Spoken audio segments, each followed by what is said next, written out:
Aí eu estou com o professor Batista Teres aqui no estúdio, Valteres, estamos aqui com ele, para dizer uma pesquisa que hoje diferencia das outras, professor. Uma base de 10, 12 nas outras, a amostragem vem aí com a base de 7 e quando analisados os votos válidos, a base de 6,5. Boa tarde. Boa tarde. Na verdade, já houve uma pesquisa registrada e não publicada entre essa que foi objeto de base de análise de uma comparação, que foi aquela do jornal Meio Norte, e essa que está sendo divulgada hoje. Essa pesquisa intermediária já mostrava essa tendência que a gente está observando hoje. A diferença de um para outro nos votos totais totalizava aproximadamente 7.000 pontos percentuais. Certo. Então, essa aparente mudança brusca, na verdade, ela está acontecendo desde outra pesquisa registrada, insisto, mas que não foi publicada. Que não foi publicada. O problema são como explicar uma variação, né, nesse nível, já que uma estava 12, 14 pontos percentuais, considerando os votos totais, e essa chega a 6,5, uma queda aí de mais da metade, né? 5,5. Pois não. A única explicação que a gente pode ter, objetivamente, são duas. Primeiro, na reta final de uma campanha, não só nessa, mas em outros pleitos, é que o eleitor começa realmente a consolidar suas intenções de voto. Aquela primeira pesquisa, o franco favorito, e ainda é o PSDB, e, na minha opinião, eu tinha uma hipótese de que ela estava sob o efeito da vitória do primeiro turno. Então, ainda estava a empolgação do primeiro turno, foram 23 mil votos de diferença. Havia uma expectativa antes da abertura das urnas, que o candidato do PTB poderia, ou estava vindo numa ascendência e que poderia até superar, vencer, e não aconteceu. Então, tinha aquela primeira pesquisa absorveu essa euforia da vitória do primeiro turno. Na segunda, começou a campanha eleitoral, né, pela televisão. Houve um fator novo aí que a gente não tem como mensurar isso, a dimensão disso, que é a entrada na campanha da presidente do Lula pedindo voto para o prefeito. Isso pode ter tido um efeito. Naquela pesquisa mesmo, foi objeto de análise aqui, Silas, que mais de 50% dos eleitores do PT estaria inclinado a votar no Elmano. Isso. A militância do PT, desde então, está mais aguerrida nas ruas, pedindo voto. Isso também pode justificar, em parte, essa mudança. Os eleitores do Beto, por sua vez, se dividiam, e uma parte para o Firmino e outra para o Elmano. Então, as únicas explicações que a gente pode ter para explicar uma mudança dessa, que aparentemente foi brusca, mas como eu já coloquei aqui, ela já vem se desenhando, né? Não, porque tinha uma pesquisa que não foi divulgada, né? Feita registrada e não divulgada. São os efeitos da campanha, né, em si, da mobilização dos candidatos. Porque houve aí uma sensação de que o Firmino manteria uma vantagem dado as alianças, de que eles batizaram de blocão, né? E aí tinha-se uma sensação mostrada por outros institutos de que isso dava uma vantagem, que o povo não teria entendido. Qual é a sua visão disso? Bom, isso aí, de fato, teve uma repercussão, talvez não no nível que se esperava, colocando essa questão dos apoios em torno do Elmano, mas, por exemplo, um dos apoios, que seria do senador, o Wellington Dias, naturalmente, pelas pesquisas que a gente tem feito, cruzando a intenção de voto manifestada, colocada nas urnas no primeiro turno com o do segundo, uma das faces desse bloco, que seria o PT, pelo menos o grosso do seu eleitorado, ele não se afetou por essa questão, né? Então, eu acho que todos os dois lados. Um não pode ficar achando que a sua campanha está prejudicada, eles ainda estão na frente. Claro. Por essa estimativa aqui, ele está quase 30 mil votos na frente. Batista, e com relação à adesão de Lázaro do Piauí e Beto Ribas, que ponto influiu na campanha de Firmino, favorável à campanha de Firmino Filho? Todas as campanhas, todos os apoios que a gente pode ter numa campanha são bem-vindas. Principalmente de duas pessoas como Lázaro, que é um artista reconhecido, respeitado, nacionalmente, inclusive. O Beto, como apresentador de televisão, como uma pessoa que fez uma diferença popular. Um dos fatores, por exemplo, de provocar segundo turno, né, de uma pessoa absolutamente desconhecida e ter 42 mil votos. Tudo isso é fator positivo. Como é fator positivo também a melhoria significativa, visível da campanha do Firmino no segundo turno, na televisão. Melhorou. Então, isso faz com que ela tivesse sido encorpada melhor, né, no segundo turno, teve aquele arranque e mantém essa preferência. Se você for analisar de forma fria, estatisticamente, saiu uma pesquisa recente do Ibope, agora dando 52 para o Firmino. A nossa está 42. 49, está 3 pontos, está dentro das margens de erro, de tanto do Instituto como de outro.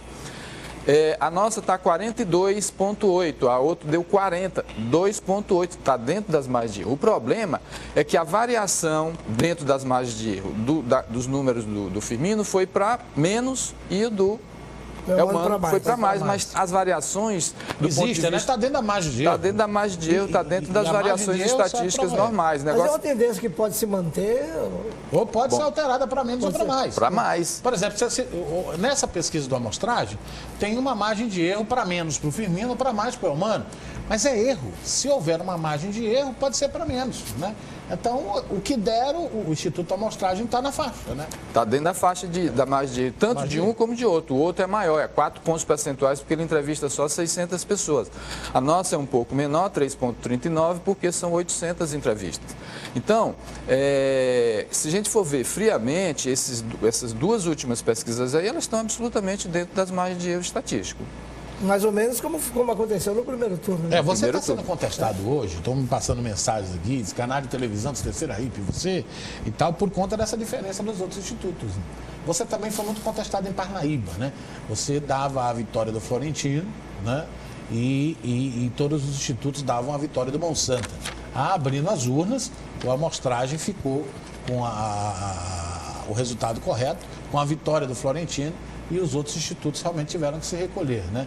Você acredita que isso pode acontecer em Teresina? Olha, eu não me preocupo, assim, porque os eleitores e as coordenações das campanhas, elas são muito emotivas na hora de analisar as pesquisas. Elas são muito...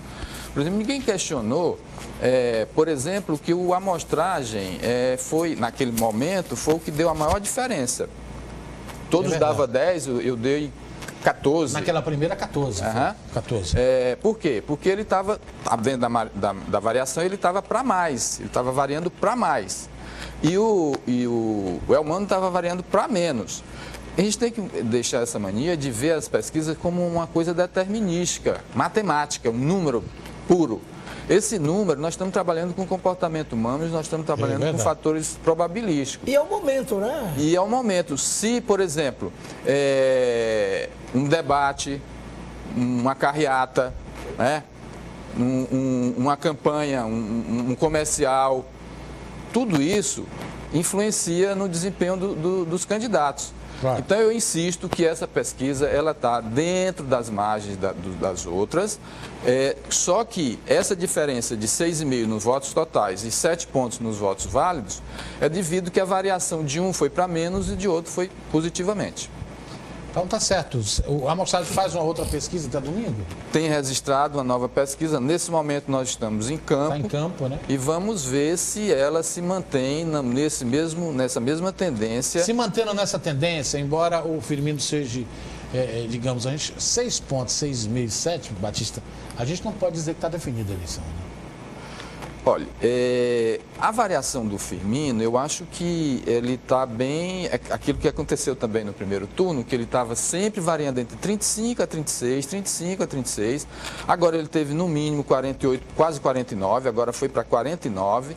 Os outros institutos estão dando 51, 52, então ele está bem firme nesse patamar dele.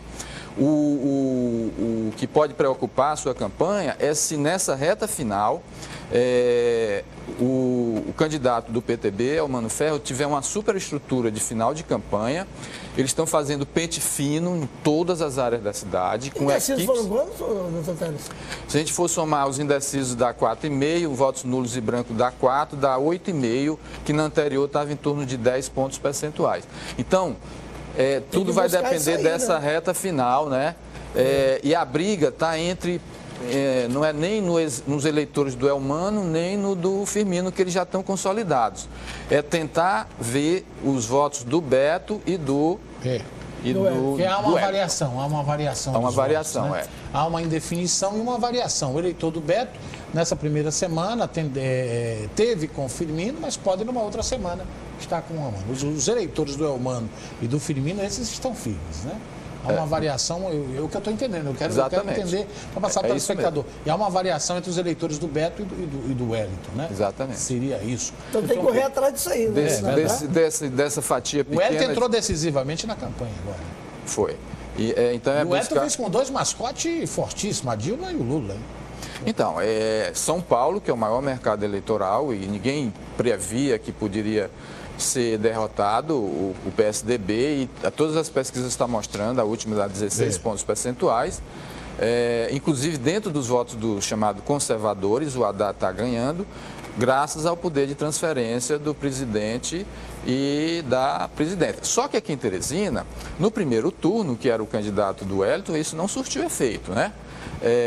Pode ser que agora, se não surta o efeito que eles esperam, na dimensão que eles esperam, mas que também ele dê qualquer ajudazinha aí, é bem-vinda, né, na campanha aí, já que está nessa margem de erro de 7, 6 pontos percentuais. A gente vê que está no limite, né? De qualquer forma, está no limite, né?